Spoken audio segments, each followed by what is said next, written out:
Pala nito. Siguro mga 4 na times na itong nag-ikot.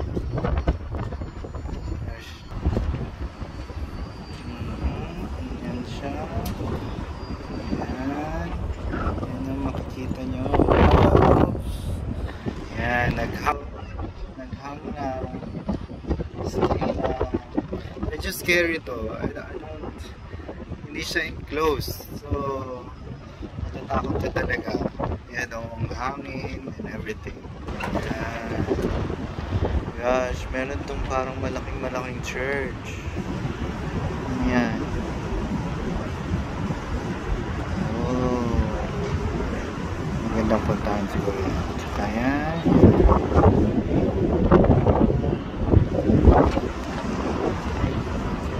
Okay, so mamaya pupunta ako doon. Ano kaya yun?